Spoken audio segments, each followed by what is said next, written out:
So where is the edge?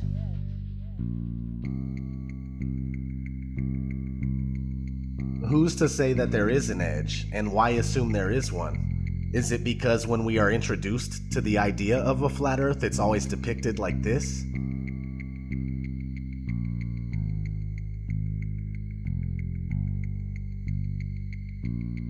In the currently most accepted model, Antarctica is not a continent, but a 360-degree landmass made up of ice that holds the oceans within. When we look at a Gleason's map from 1892 that states at the top that it's scientifically and practically correct, as is.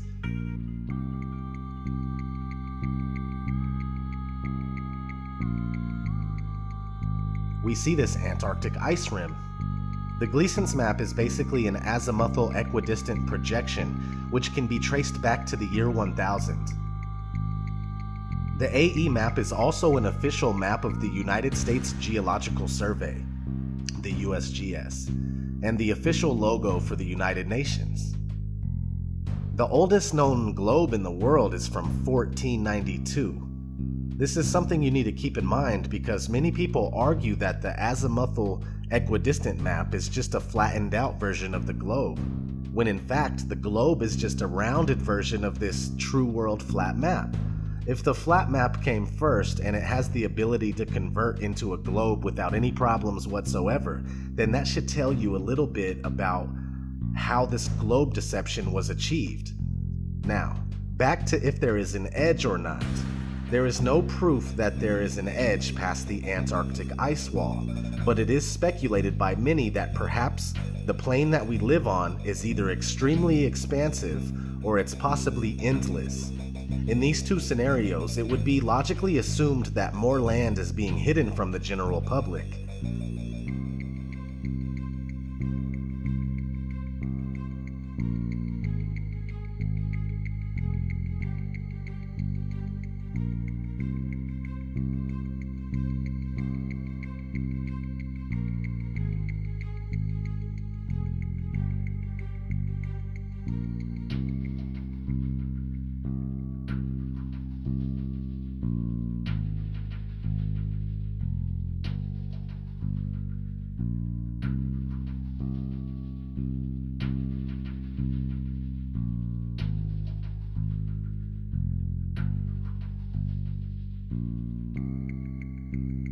In a 1954 interview with Admiral Richard E. Byrd, an American naval officer who specialized in exploration, he had this to say. But strangely enough, there is left in the world today an area as big as the United States that's never been seen by a human being. And that's beyond the pole, on the other side of the South Pole, from Middle America. And I think it's quite astonishing that there should be an area as big as that unexplored. Implying that there is more land past Antarctica. If that uninhabited land was on a globe, it would be in the Indian Ocean. A recent discovery of an old Buddhist map in a newspaper from 1907 seems to support the idea of a vast plain with much more land.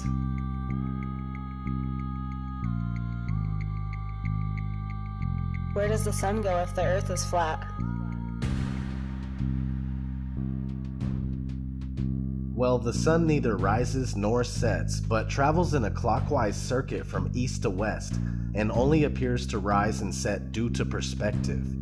The sun disappears at the vanishing point of human perspective on the horizon where the ground meets the sky, and since the sun is not 93 million miles away, I repeat, not 93 million miles away, but much closer and smaller, the light emanating from the sun only illuminates about half of the flat plane at once as it makes its daily journey.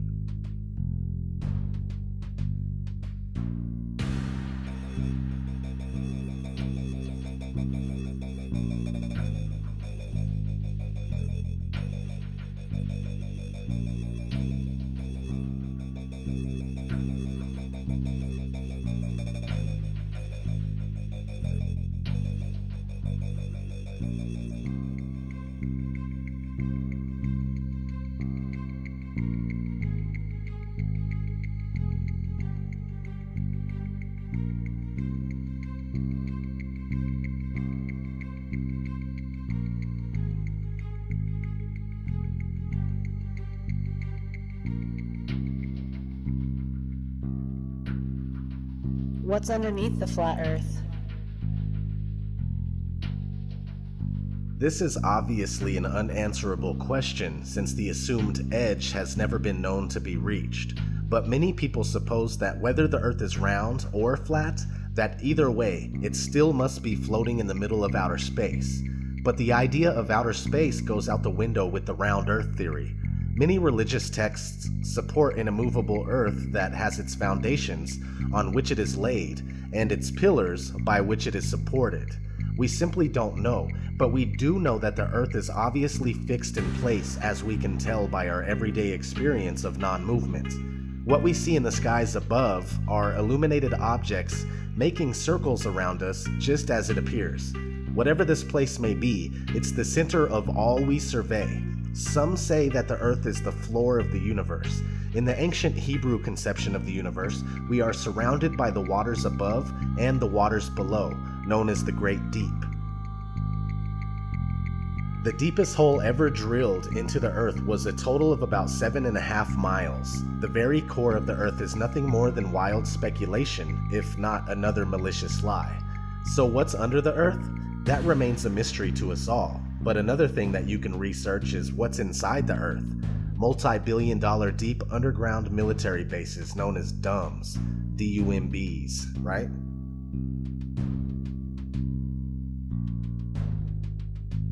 What about ships and boats disappearing over the horizon? This is also due to human perspective. They don't go over the horizon, they go into the horizon, moving beyond the limit of our vision and past the vanishing point. But the ships and boats are easily brought back into view with a pair of binoculars, a telescope, and any camera with a good zoom lens.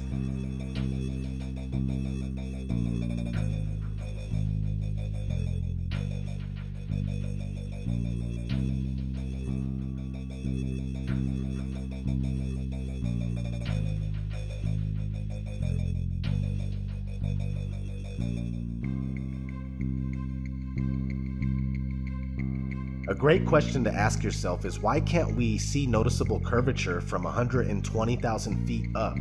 But many people claim that the supposed curvature can be seen from the ground by watching boats. It doesn't make sense.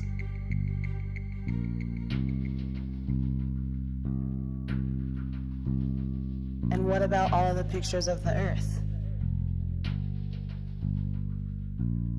They are all clearly computer-generated images. They claim this picture from Apollo 17 in 1972 is real, and they also claim that the 2015 Epic Earth picture is real. But NASA employee Robert Simon gave us a glimpse of how they do it when he shared his experience of creating the Blue Marble 2.0 in 2002. He is now called Mr. Blue Marble. He was interviewed and on record stating, "The last time anyone took a photograph from above low Earth orbit that showed an entire hemisphere, one side of the globe, was in 1972 during Apollo 17. NASA's Earth Observing System, EOS, satellites were designed to give a checkup of Earth's health. By 2002, we finally had enough data to make a snapshot of the entire Earth, so we did." In 2002, Blue Marble 2.0. NASA's Rob Simon made this. Simon's job is... It's primarily taking data and making pictures out of it. That's what this is, a composite of data sets from several different instruments translated into a picture. So we actually had to take clouds out. They stashed the clouds for later, went onto the ocean. That came from an instrument that measures phytoplankton in the sea. Where it was low, I colored it dark blue because they're low mostly in mid-oceans.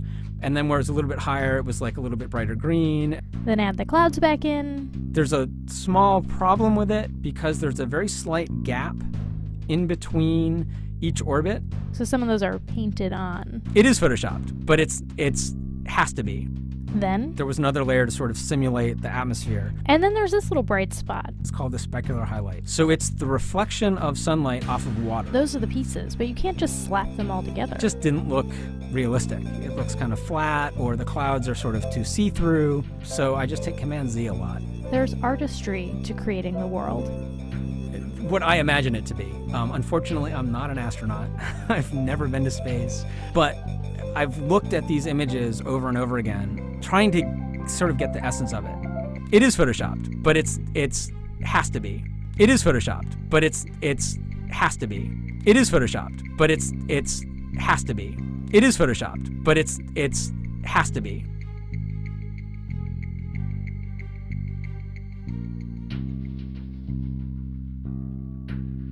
Why are all the other planets round then?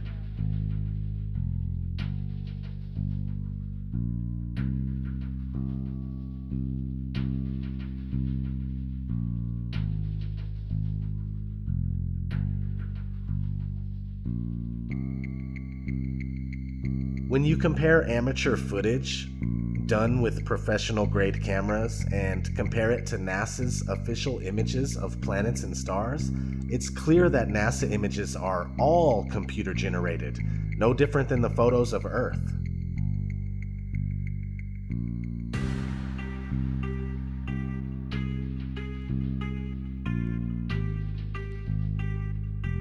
What have become known as planets are round lights that seem to be set over the flat Earth.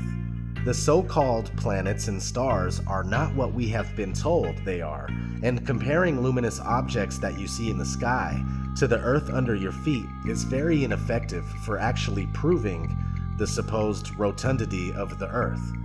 Since there are no actual photographs of the Earth and motion has never been experienced or proven, it would seem more logical for one to assume that we are on a flat, motionless plane and everything we see in the heavens revolves around us. What about satellites and GPS? As crazy as it may sound, satellites are a hoax. Have you ever wondered why there are never any damaged or fallen satellites? And why there are no satellite malfunctions due to constant heating and cooling? It's weird they don't melt in the thermosphere that's over 2,000 degrees. I find myself looking at the moon and wondering why we never see satellites pass by the moon. Did you know there are thousands of miles of fiber optic cables under the seabed that supplies 90% of the Earth's communication, internet, phones, etc.? And GPS works off of cell phone towers. It's called triangulation. Haven't you seen those really tall towers and wondered what they are? Satellite TV is just enhanced radio using ground-based towers. It's all ground-based, just like the old TV antenna. Science fiction author Arthur C. Clarke proposed the idea of geostationary satellites in 1945 in a magazine called Wireless World. And 20 years later, in 1965, they claim to have successfully launched the first commercial geostationary communication satellite. Today, there are said to be thousands, but the odd thing is that trying to prove it only leaves you fruitless.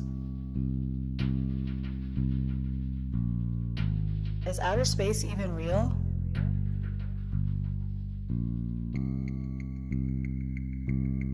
Yes and no. What you see in the sky, as far as stars and wandering stars, also known as planets, are there. How could we deny them? We don't know what they actually are, but they are there. Now, what we are told about outer space and what it is not true at all. Everything we believe about so-called outer space is due mostly to Hollywood movies and other media, including children's cartoons. Of course, NASA propaganda is the biggest culprit. As we have already gone over, there are no pictures of Earth, and even images of all the other so-called planets are computer-generated. NASA has gone on record numerous times stating that humans can't get past low Earth orbit.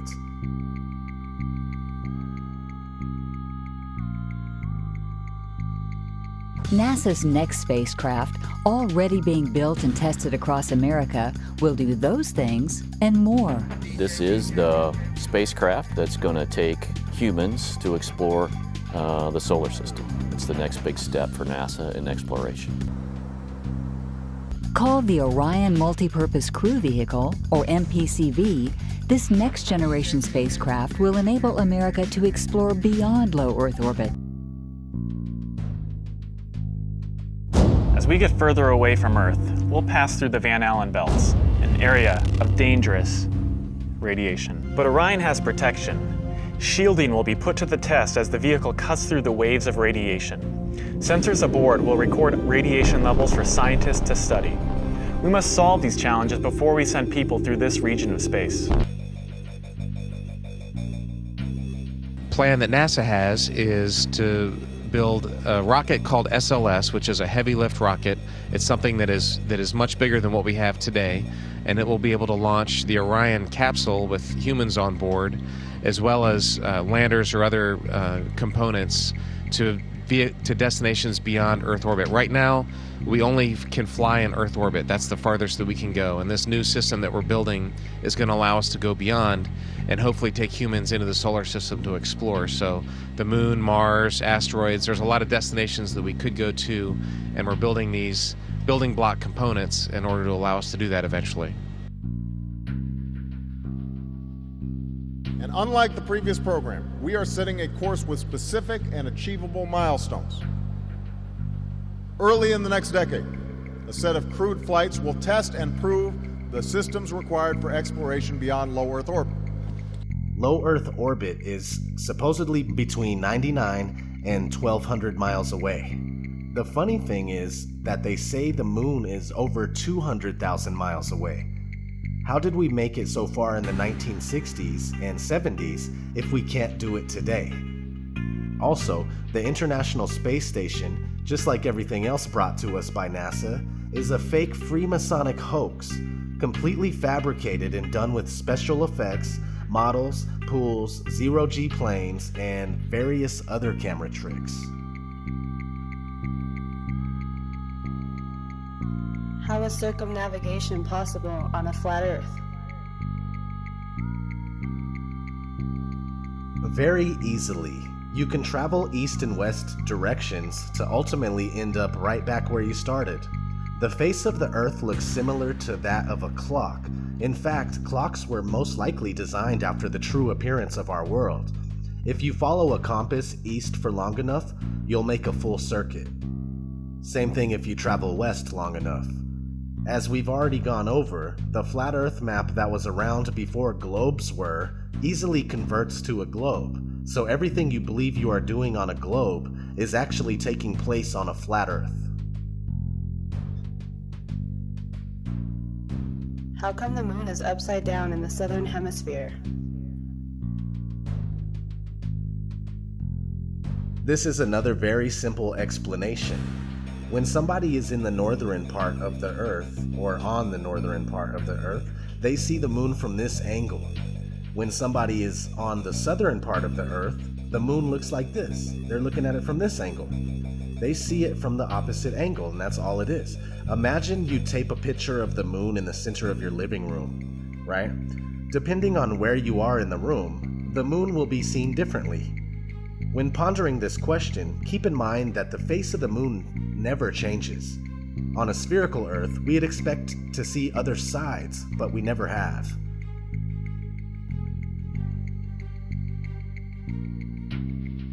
What about the seasons?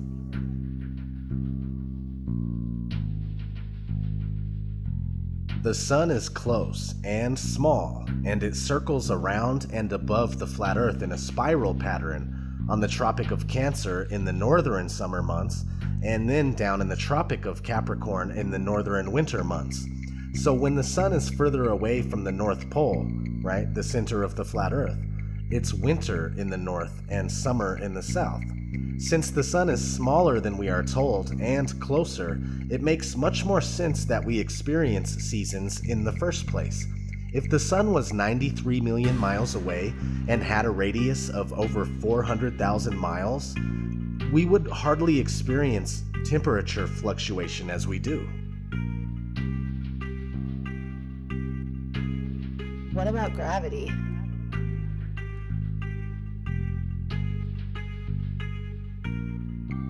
Gravity is necessary in order for a spinning ball Earth to work. People readily believe that you can't fall off of a spinning ball that's darting through outer space at speeds that you can't even comprehend, yet they will deny how much easier it is to stay on a flat surface that doesn't move. Gravity is a scapegoat for all that cannot be explained, and it has never been proven. The reason why things fall or float is because of density and buoyancy. If something is heavier than air, it falls. If it's lighter than air, it floats. Very straightforward. Your phone is denser than the air, therefore it falls when you drop it. Everything works because of density. No need to factor in imaginary components. Quote, "The law of gravitation is said by the advocates of the Newtonian system of astronomy to be the greatest discovery of science and the foundation of the whole of modern astronomy.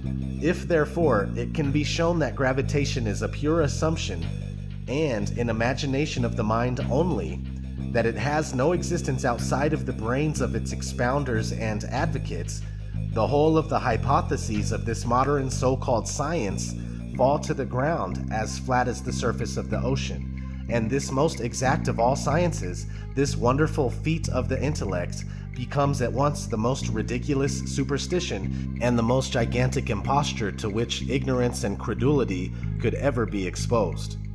Thomas Winship, Zetetic Cosmogony. What about the Coriolis effect?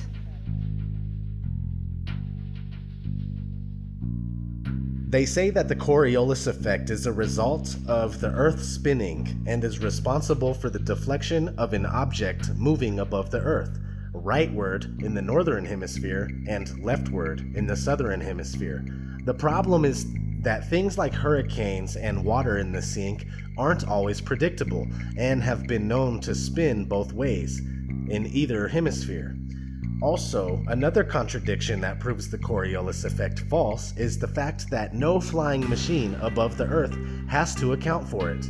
If a bullet that travels 1,700 miles per hour has to account for the effect, then an airplane traveling at 550 miles per hour would definitely have to account for the effect. When you look for the answer, you'll find that we are told that since the atmosphere moves with the spin of the Earth, planes aren't affected. So why would bullets be? Especially when they go much faster than common airplanes.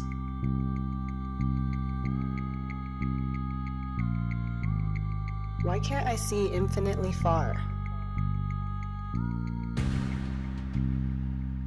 This is for the people that wonder why they can't see certain things that they believe they should be able to see if the Earth was flat.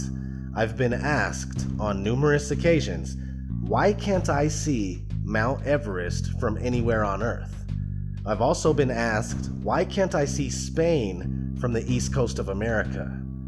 Well, besides dirt, dust, dew, rain, fog, smog, smoke, clouds, mist, haze, snow, etc., your vision is limited by the vanishing point of your perception. Check your weather app on your phone and notice the visibility in your area.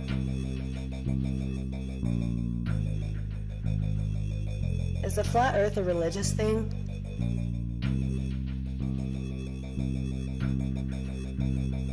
Yes and no. I say this because I myself am not religious. I'd rather not have faith in something, but know the facts to the best of my ability. And the facts are that the curvature and motion of the Earth have never been proven. The Bible, without any doubt whatsoever, supports the Earth that's fixed in place. The Book of Enoch, which is biblically endorsed and most likely belongs in the Bible, describes the flat stationary enclosed Earth in great detail. Many religions and civilizations preceding Judaism and Christianity support a flat and stationary Earth, such as the Babylonians, the Egyptians, the Mayans, the Norse, the Hindus, etc. This fantastic spinning globe Earth is very new to the people of the world, yet most of us carry on as if the theory is unquestionable, and we've been conditioned to laugh when the flat Earth is brought up. Whether you are religious or not, you can see the flat Earth for yourself.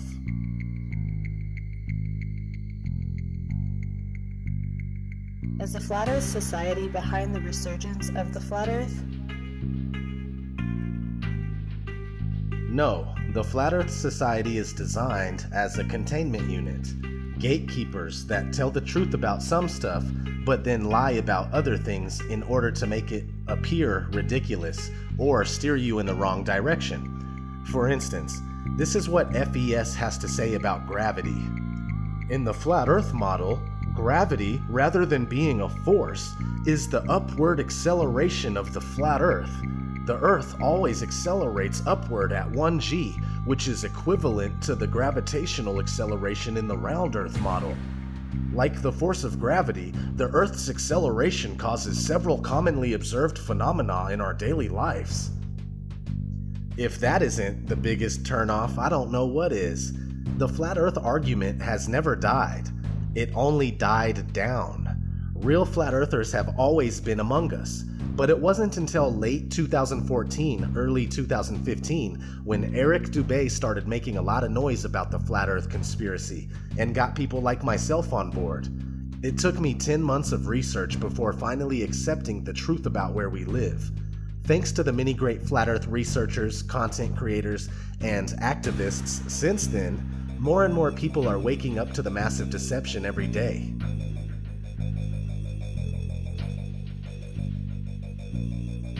Are all scientists, pilots, and members of the government in on it?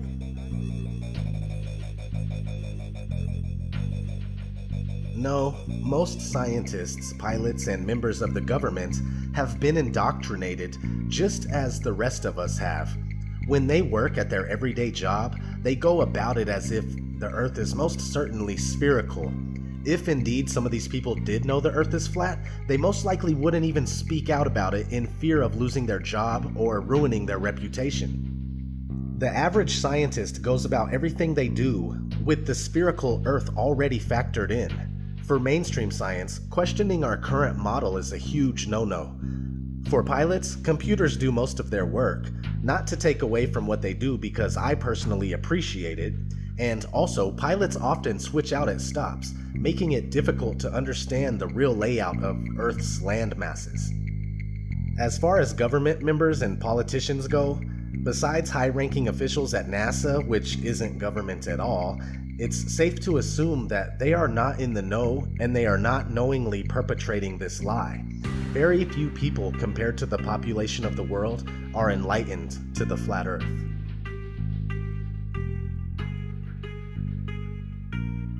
NASA isn't the only space agency. Are all others in on it too? The answer is yes. Here's a short clip on what you need to know.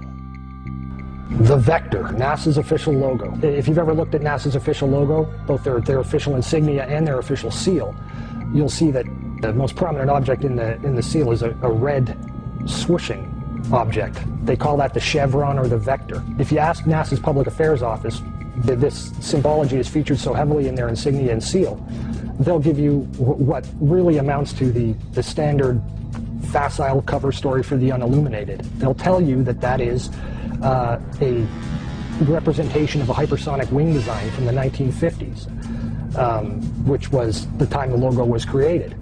Not exactly the case. Someone might want to ask the Russian Federal Space Agency, Roscosmos, that was formed in 1992, why they chose that same logo. And while you're at it, you can go ask the Chinese, who formed their space agency in 1996, why in the world they're using a hypersonic wing design from the 1950s as their official logo. Then you can ask the Japanese, the South Koreans, Taiwanese, Malaysia, Mexico, Iran, all of these countries, even Bulgaria. They all utilize the vector symbology in their space agency logos for their national space agencies. It gets even deeper. You can go look at the individual manned program patches for NASA. The Mercury program, for example, a blatant use of covert symbology. In every logo dealing with the Mercury program, you'll see what looks like a number 7 in their logo. And again, NASA's official story is that they put this number 7 there so that they could pay homage to the original 7 Mercury astronauts.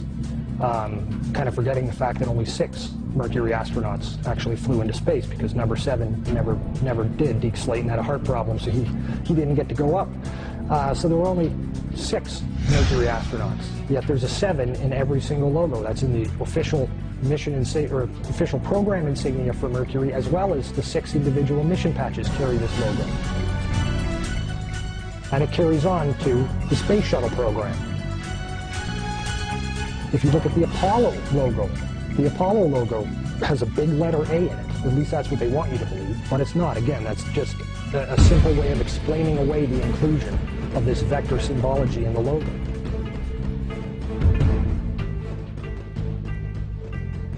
If you go to the Space Shuttle program, the original Space Shuttle STS program patch is a triangular patch that, again, hides the use of the chevronic vector symbology. And that also goes for many of the STS-specific mission patches. Every single one of the International Space Station expedition patches carry the vector symbology. The Russian Mir space station used the vector symbology. That was their official logo.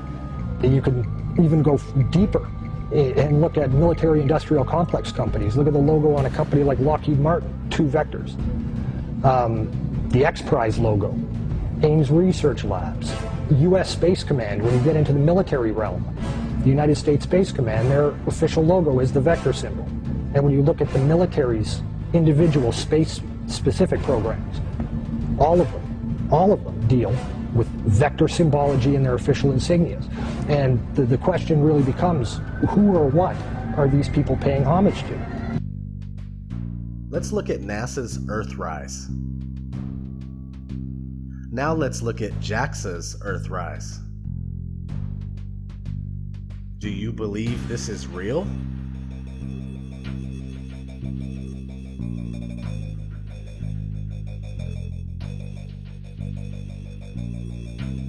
Well then, who's responsible for this deception?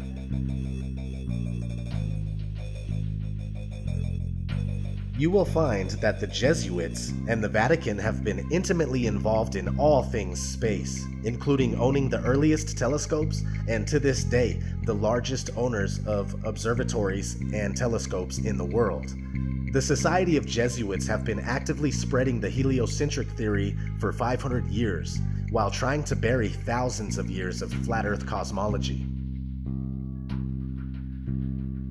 The Jesuits are rulers of all powers that we are aware of, and have been ruthless in their pursuit of world domination for centuries, no matter who is killed or what has to be done to establish a one-world order out of chaos.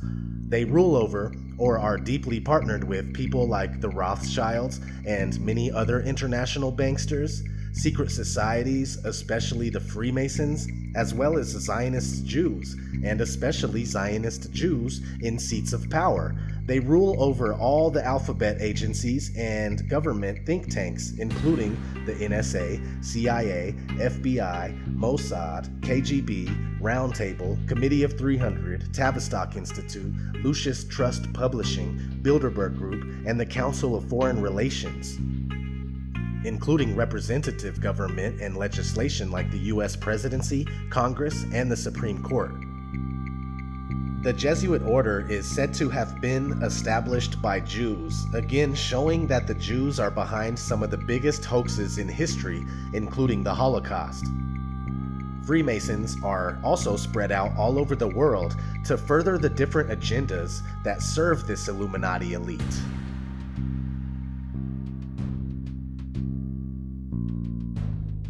Why the lie? Why the fuck you lying? Why you always lying? Oh my god. Stop fucking lying. Always lying to me. You lying so much. You making it hard for me. Their desire is to convince us that we are only one of a septillion other planets flying through infinite space. A septillion? Where do they get these numbers?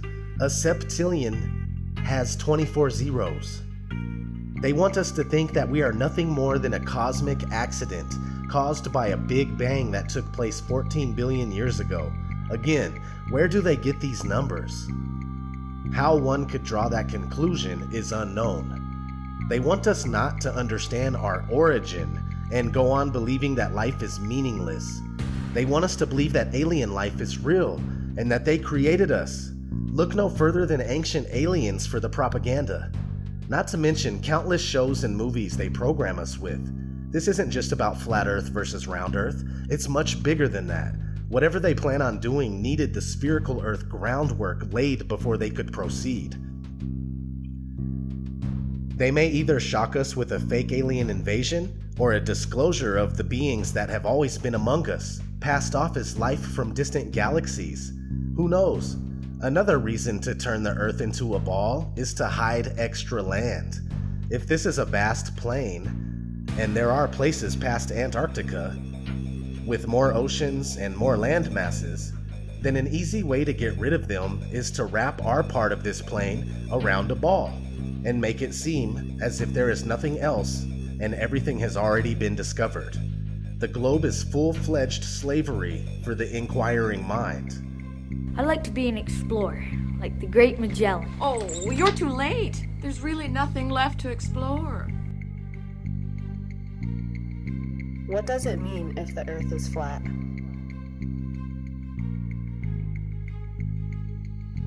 It means that the origin of man is deliberately being covered up from us. Man, woman, child, you are being deceived on a massive scale.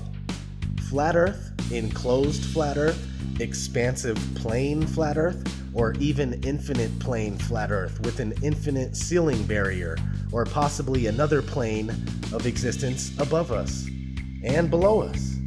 It means that this place was created, that you were designed, you were crafted, you are special and with purpose. A purpose being hidden from you on purpose. We are supposed to know our world and our reason for being. We've been swallowed whole by this economic fiat money system that controls absolutely everything and fuels this manufactured reality. Most of us know that we are slaves, and it's no wonder we desire to escape through movies, TV shows, and video games that happen to also further our programming and mental conditioning.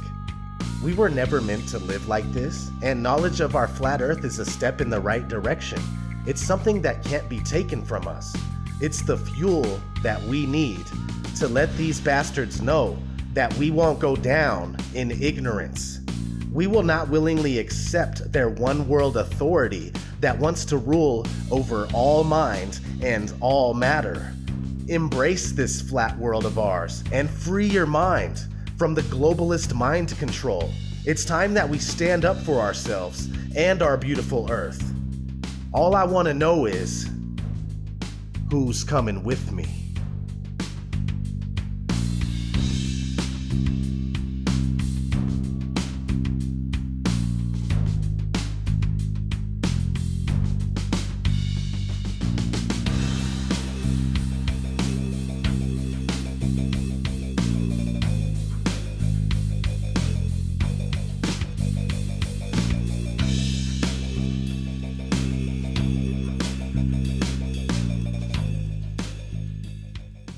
Boom.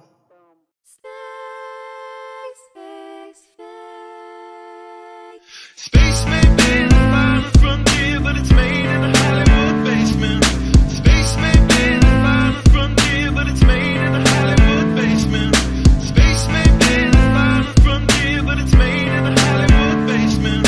Space may be the final frontier, but it's made in a Hollywood basement. Have you ever dreamed of going up to outer space? Or maybe meeting other beings from another place? Have you ever wondered what it's like on other planets? Then you watch a science show and come to believe you understand it? You feel empowered by the knowledge and you feel enlightened, listening to Bill Nye and Neil deGrasse Tyson. But then you wake up and you start to see the obvious. Life is just a lie and this whole world ain't what we thought it was. NASA's missions to the moon were never completed. They just filmed them in a room and people believe it. I used to wonder what it's like to be an astronaut. Now when I see them acting, I can't help but to laugh a lot. They give us cartoons and they claim that we live on a ball, but it's flat and it's not moving or spinning at all. Why you lying to us, man? That's something that we wanna know. After that, you're gonna have to pack up all your stuff and go. Space may be the final frontier,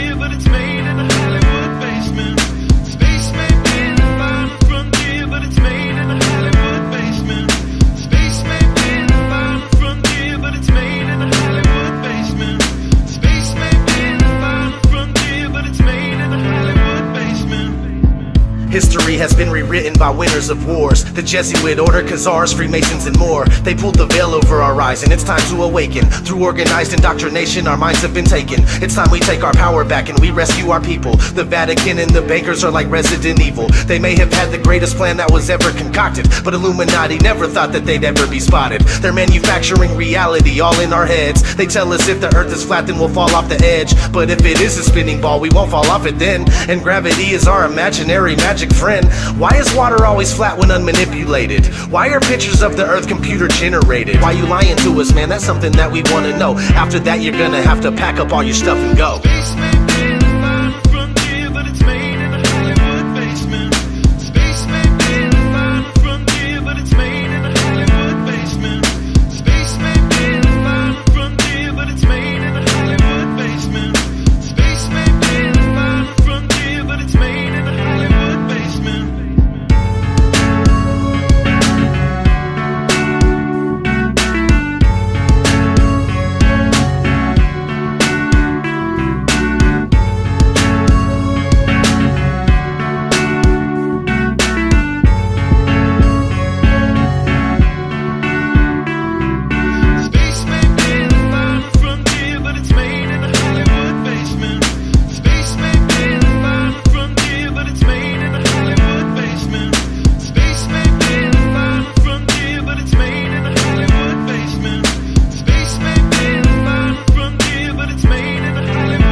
NASA, it's becoming 100% crystal clear that you and the other space programs that are in operation are connected and are deceiving the entire world. More and more people are waking up every single day, and we are now able to see right through you. But what we really want to know is, why are you lying? Sincerely, me and the great people of this earth.